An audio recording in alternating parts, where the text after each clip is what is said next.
I'm good. I used to be able to do those late night short track races and just bounce back easy. And now, when I got to go to Richmond, we don't get out of the track till 2 o'clock in the morning. I don't hold up as well as I used to. I'm finally getting caught up. Well, just imagine what it would be like if you were as old as Charlie. Oh, I know, right? Yeah, there you go. I'm just glad everybody here today is healthy and happy again. Well, I don't know how healthy he is. He's still trying to cough up half a lung. Last week it was a whole lung, so it's better than it was at least. Yeah, I'm glad he's back.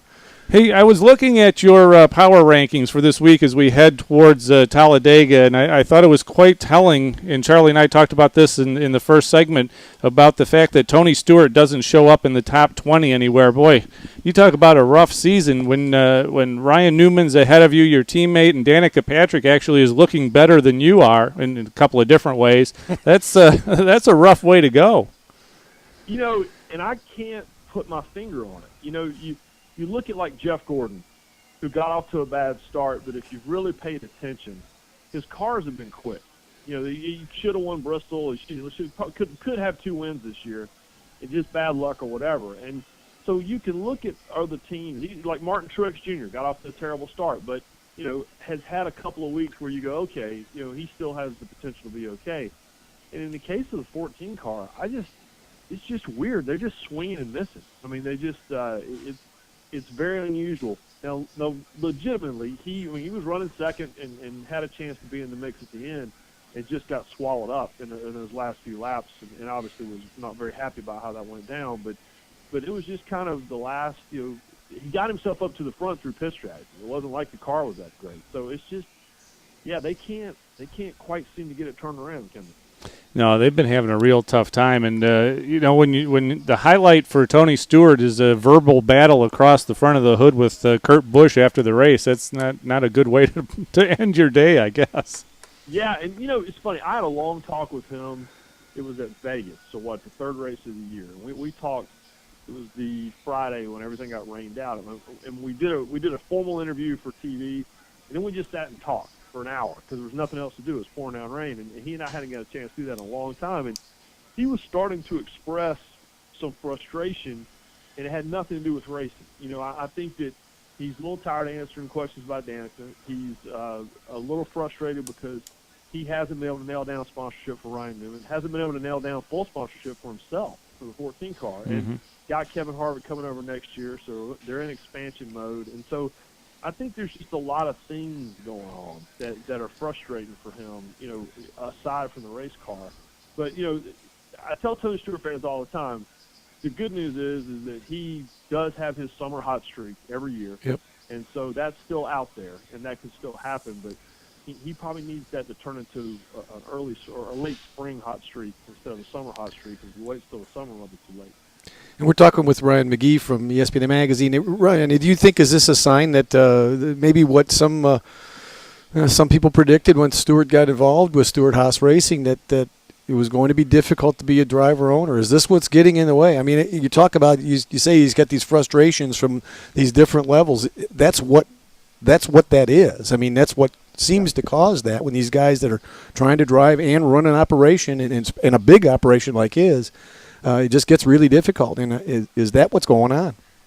Well, we've all been around long enough, the three of us, that we remember, when it was the cool thing to do in the 1990s, right, for these guys to go own their own team. Yep. And it was Ricky Rudd, and it was Jeff Bodine, and it was Brett Bodine, and it was Bill Elliott. All these guys went, exactly. Darrell. They all went and started their own teams, and they all failed.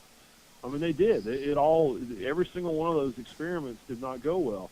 The last driver to kind of go do this was Michael Waltrip, and that was a little bit of a different thing, but he had to go get help.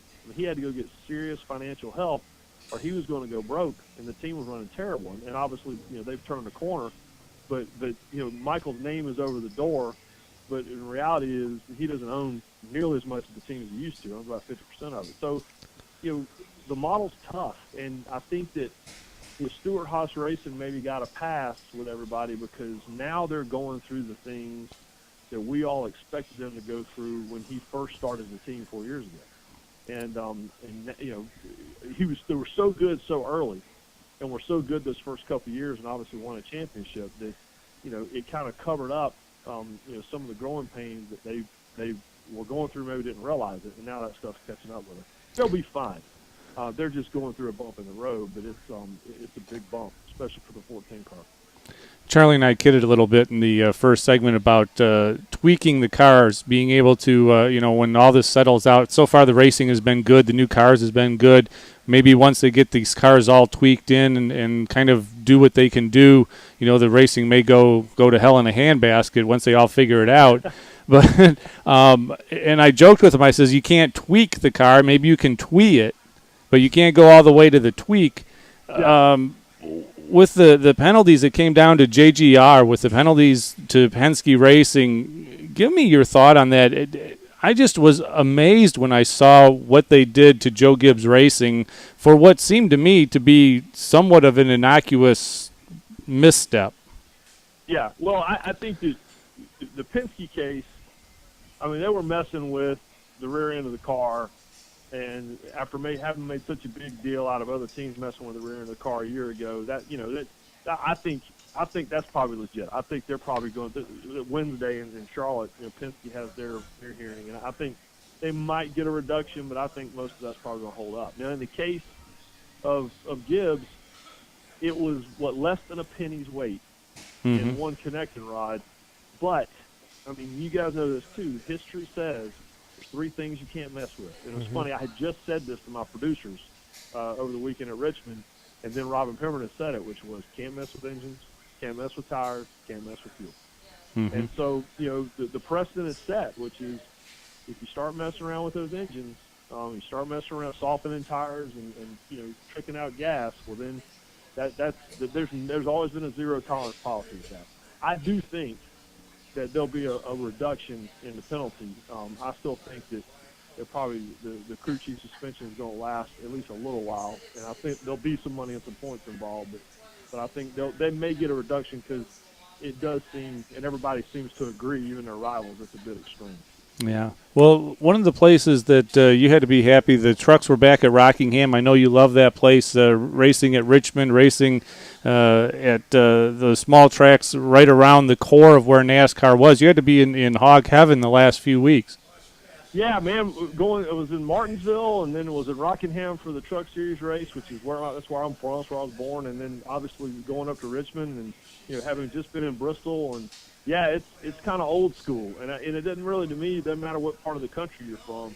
It's just cool when the sport gets back to its southeastern roots. Now that being said, I'll be excited to head out to the Midwest this summer. But yeah, plus my wife and my family, my wife and daughter enjoy this time of year because they actually get to see me. Yeah, so I can drive to all these places. That works out really well. Are you got sights set on college baseball again this year? I do. May is almost here, and May is to college baseball what March is to college basketball, which is you really start paying attention then. And so yeah, I've gotten a chance to hit a few games at some places, and again, I'm fortunate where I live here in North Carolina. I can get to see some of the best teams in the country: South Carolina, North Carolina, NC State, and yeah, I'm excited. I'm ready for the games to start counting now.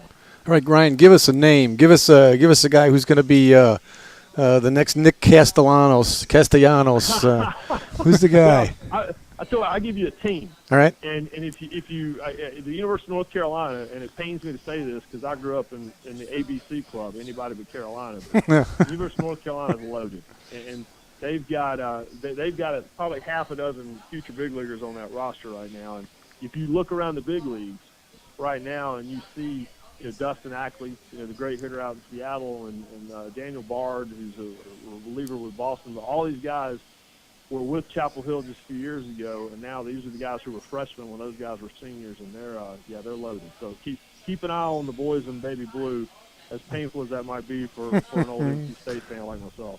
All right. As always, Ryan, we appreciate you spending time with us. It's always great to talk to you. Have fun as you head up this way. We will hopefully get hooked up with you when you come up this way. Absolutely. I think I'm coming to both this year. So if I don't see you at one, I'll see you at the other. All right. Sounds good. Thanks, Ryan. Thanks, guys. All right. Ryan McGee.